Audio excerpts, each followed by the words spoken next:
This raw clip looks like it's gonna be another long one. We'll see just how long it actually turns out to be once I'm done seeing how much of the footage we can just fast forward through without missing anything really important. Again, technically we're close to the end, and I keep having to remind myself of that every time I get back to this game.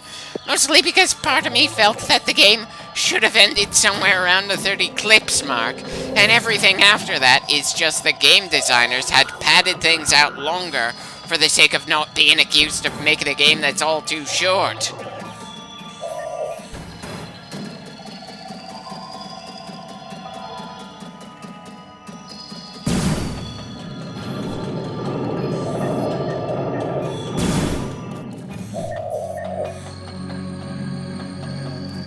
I think I'm trying to remember where I saw that artifact just waiting in a room full of Phazon. It's not like there was a way for us to mark it in the in-game map or something.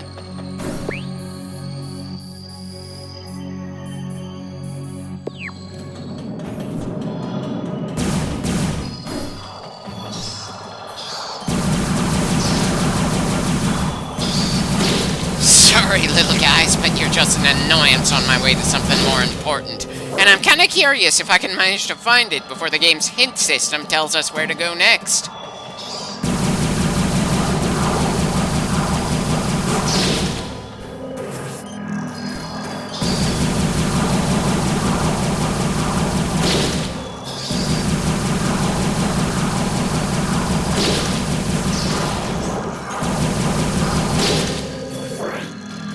Part of me wants to feel surprised that the save point didn't replenish all of our missiles to go along with the health it always brings back up. But I suppose that's something that only Samus's ship is supposed to be able to do. I wonder what it says that it took me 34 clips into this game to notice that little detail. Does it say that I generally don't use missiles much anyway? So a boss fight where we had to use quite a few of them made it harder to grab enough items to refill our missile count before the save? Or that I'm less observant when the missile count is, smaller?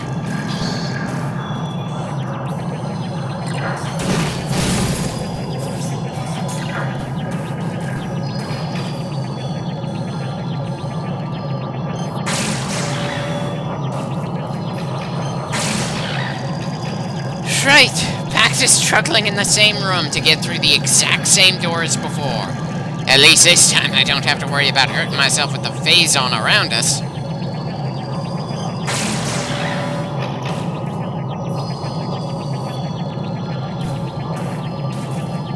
And I finally made it. Now, let's just see what was so troublesome to reach.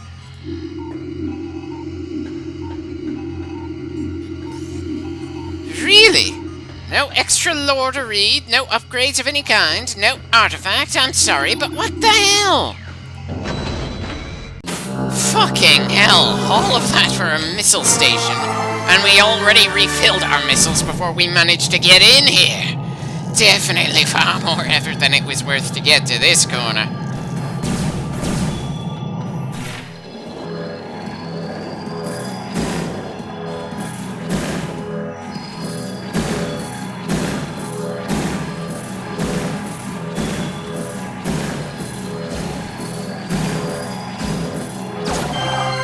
Well, at least that was a far more worthwhile thing to get. Seriously, was it wrong of me to expect to find something actually useful in there?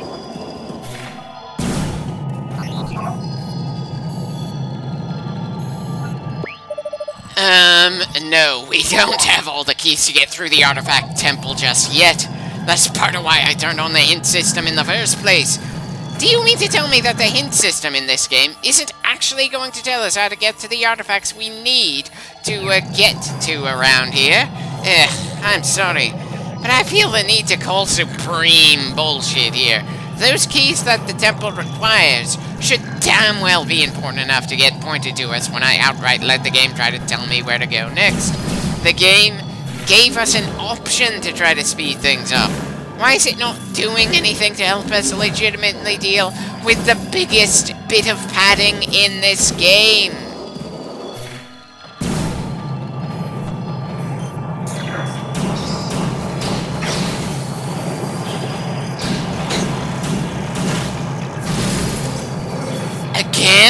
That form of Metroid has only ever shown up in this singular game. Metroid Dread certainly never acknowledged this breed of monster, and the next two Metroid Primes don't have this kind of Metroid show up again either. They just appear in this single game, and then are completely forgotten about, which would be less of a thing if the scanner didn't outright call them a form of Metroid. Again, I have no issue with this game introducing some brand new enemy types, but the series has most definitely done quite a job of exploring the Metroid life cycle, not helped by the fact that I LP'd two different versions of Metroid 2 before we got to the first Metroid Prime. I wouldn't say it's outright clashing with my suspension of disbelief, but it still just feels pretty bullshit to me. I'm just glad it's the kind of bullshit that's not plot relevant, really, so it doesn't really distract from the overall experience of the game. It's just a bit of an odd hiccup.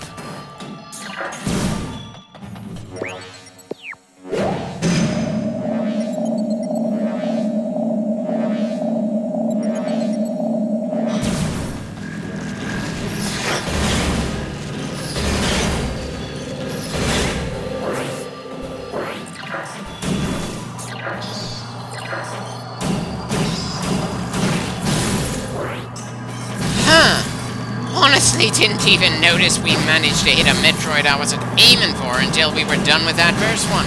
It's not a major thing, just something that felt amusing the moment I noticed it.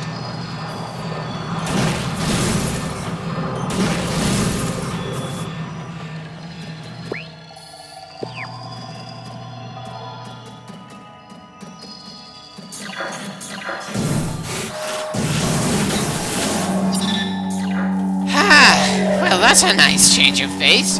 Just because I can brute force my way through a problem doesn't mean that I should be the only option that I've got here. Not that it's all that much of a change of pace, we literally had to start smashing our way through enemies in the next room.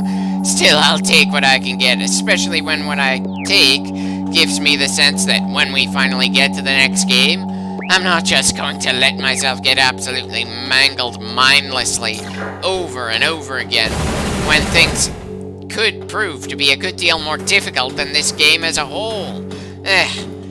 I'm just a bit complacent and willing to brute force my way through here, because that's how it works.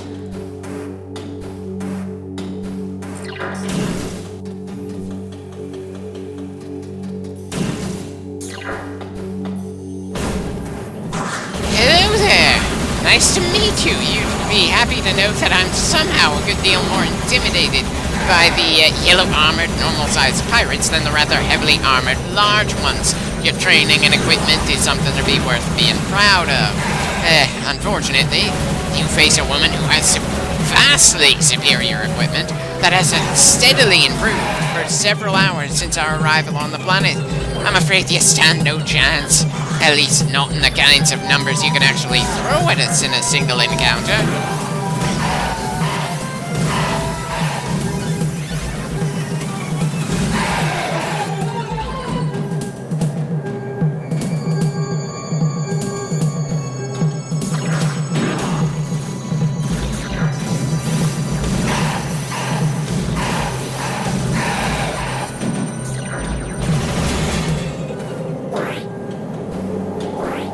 Well, that small amount of health isn't going to do us much good, but I suppose it's not all that likely we're going to run into anything especially dangerous in this clip after all.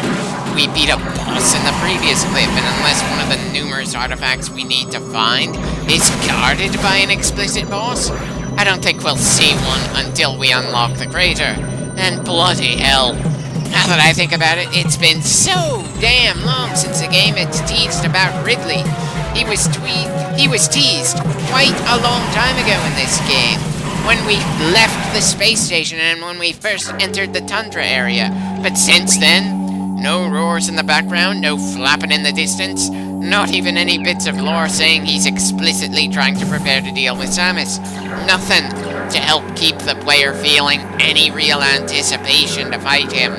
And if you're someone who's new to the series, you probably don't know just how special Ridley is, and how many other appearances he's had. or that dealing with him is supposed to be something very special in a particular game. Hell, I distinctly recall the first time I ever played this game that I completely forgot the space dragon existed, despite him being the reason we came down to the planet in the first place. I very much doubt they intended for him to become a surprise of any kind, considering they showed him so early on in a way that was supposed to evoke Super Metroid. It's just that it takes way too damn long to see him again, at least in my opinion. Again, this is absolutely the first time that the Metroid series went 3D, and there's a reason it's considered a classic. It managed to capture a lot of what made the 2D Metroids great. But just because it's remembered more fondly than the N64 Castlevania games, doesn't mean that it's flawless.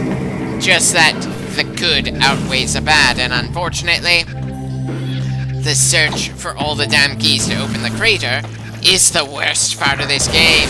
The beginning hits absolutely all the right notes. The ending is going to be something worth the wait. But dear God, we are in a section in the middle that I really feel should have been trimmed down. But I suppose that's an entirely personal opinion, sure. I've yet to talk to anyone who enjoyed Metroid Prime and said they liked the hunt for all the keys just before getting to the final area. They just tolerate it. But I'm sure there might be some people who enjoyed this bit.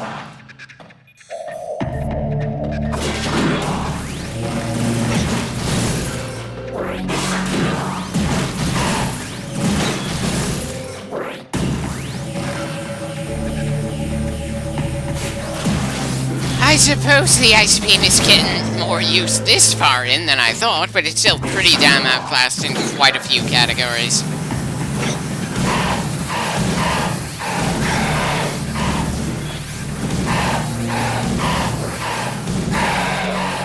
And I probably should have used the wave beam more in this game.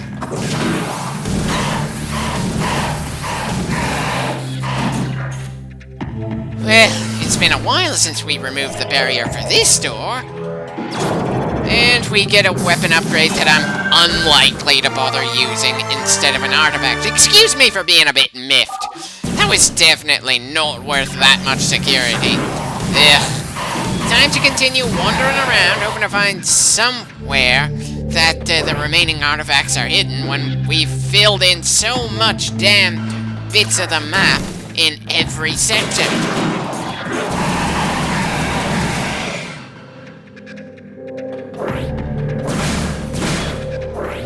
Well, at least we're back to full health for a bit. That's gotta be worth something. Though again, there's not really anything especially interesting on the horizon as far as I can see. We've still got an annoying amount of legwork to do before we're allowed to take on Ridley or whatever comes after him. Granted, it's not like my legs are gonna get tired like Samus's probably are with all the running around in this game. Still, 34 clips in! And it's not like this is the kind of game that has a lot of back and forth between characters, or that there have been any moments that really make things feel more sinister and complicated.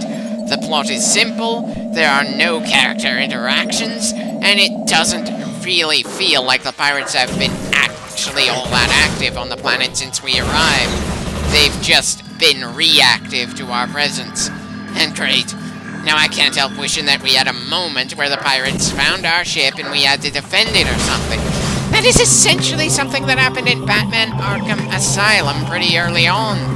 I wonder if that means that the people who made Arkham Asylum had first played through Metroid Prime at some point and went, yeah, there are some aspects here I really like, but wouldn't it be better if we did this instead of that? Hell, Arkham Asylum also had a substance that could turn whoever took it into a rampaging, overly massive beast, and is hazardous to the user's health. I'm probably overthinking the similarities here. It's what I get for trying to LP Metroid Prime and Batman Arkham Knight at the same time.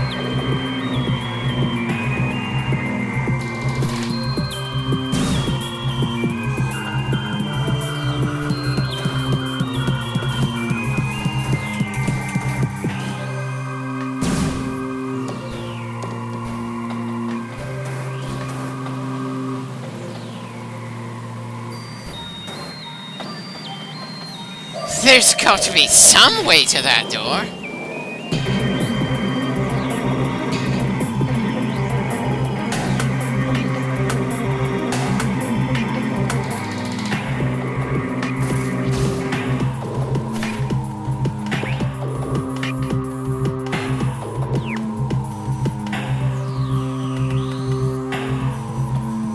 Am I supposed to shoot the plasma beam at a specific point? Maybe use the power bomb somewhere? Come on, give me a hint of what we're supposed to do to get to that door.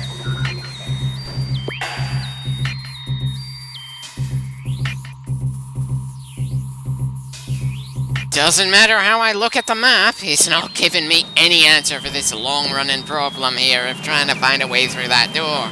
And I can't help worrying that the only thing behind that door is going to be completely useless to us, like a map room or a missile station. It wouldn't be the first time we had a rather frustrating excuse for a reward.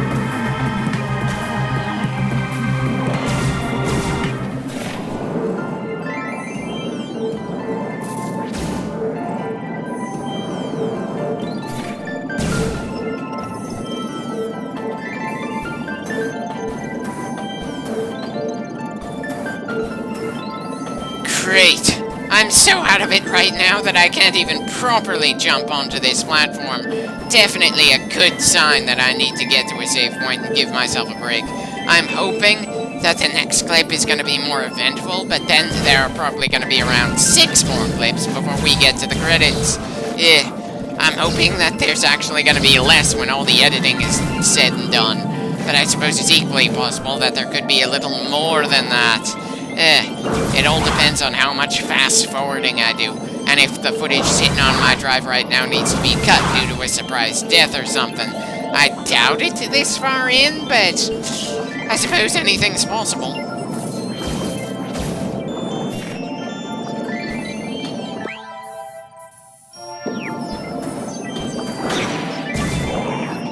Right, probably should have paid more attention to our surroundings so we didn't just leap right at that fish. Not that the fish is all that scary, hell, it wasn't even scary when we first started running into the things.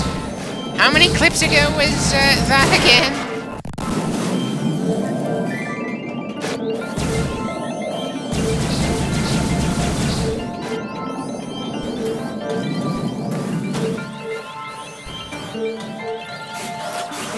And just how much further do we have to go before we get to a save point?